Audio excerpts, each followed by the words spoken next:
I'm Alexander, BC, and this is my ghost story. In my hometown, we have a library that is almost as old as the town itself.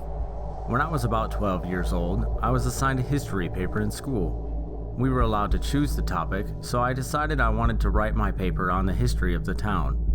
So I went to the library to get some research material.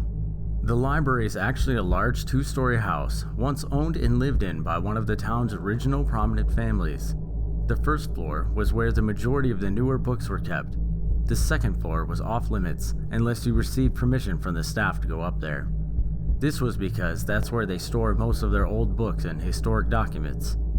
I was a frequent visitor to the library, so even though I was fairly young, I was given permission to go upstairs to find what I needed.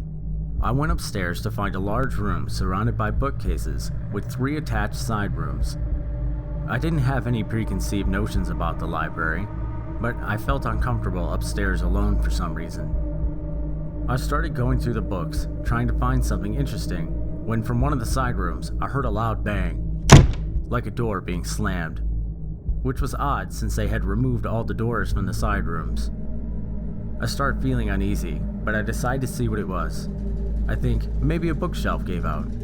I take a look in the side room, and there's an old writing desk with a little plaque that says, Mr. Putnam, 1885.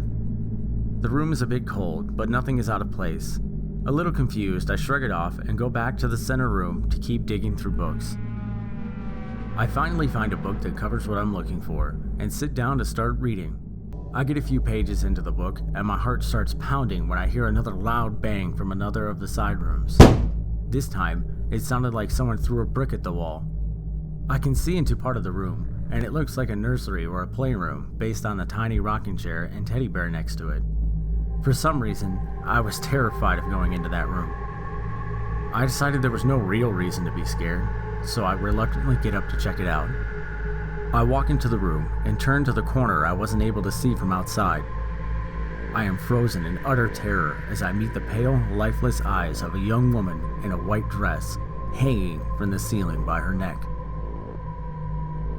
She was motionless as she hung there, but she seemed to see me with her piercing alabaster eyes. I tried to scream, but couldn't make a sound. I was paralyzed. Somehow, I managed to break free of her horrific gaze and run downstairs and out of the library. It wasn't until later that I learned one of the maids that had worked in the house in the late 1800s had become pregnant out of wedlock and hung herself.